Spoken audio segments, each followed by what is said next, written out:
live in America, this wouldn't happen. At the end of the day, when this violence kicks off, human beings turn into chimpanzees at the bit. It's the reality, okay? So do not be fooled into thinking that you are safe from this, all right? This isn't to scare you.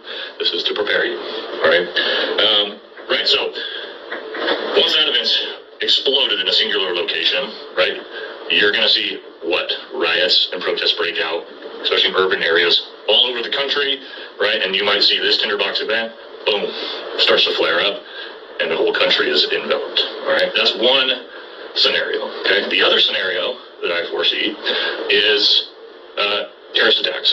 And by that, I mean set up terrorist attacks, right? So I think a very likely scenario of something happening is something like a black church in the South is going to be hit with a truck bomb. Hundreds or thousands of people are going to be killed. They'll blame it on a far-right extremist Trump supporter. The left will come out in massive protests. The right's going to be pissed off, come out, counter-protest, protest hits, boom, that can set the ignite off, right? That's how it's going to look, I think. And it's the most likely way it's going to look. These things happen with sort of an atomic bomb. A singular atom splits and explodes from there. All right, so let's be very clear. The last thing any of you want is civil war. I hear people talking about this all the time.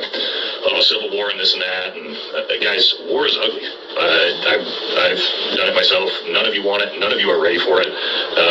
At the end of the day, it's not cool. It's not going to be like the movies in Hollywood, okay?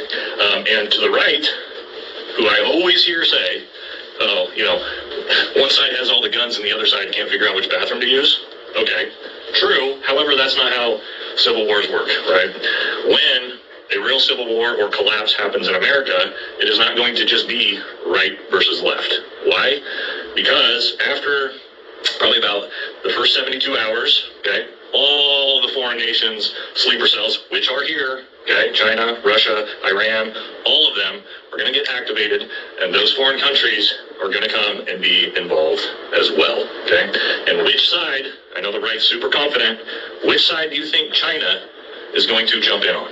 Which side do you think Russia is going to jump in on? They're going to jump in on the side of the socialists and the communists, right? Why? Because they know they'll be able to collapse the country, and the best thing that could happen in the world for these countries is for America to completely collapse, okay? So do not think, as a right-wing conservative, you are going to have the advantage in an actual civil war. It is not going to just be like the first Civil War, okay? Understand that.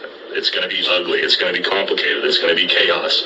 If it gets to that point, it's bad news, guys. You do not want, none of us want to live through it.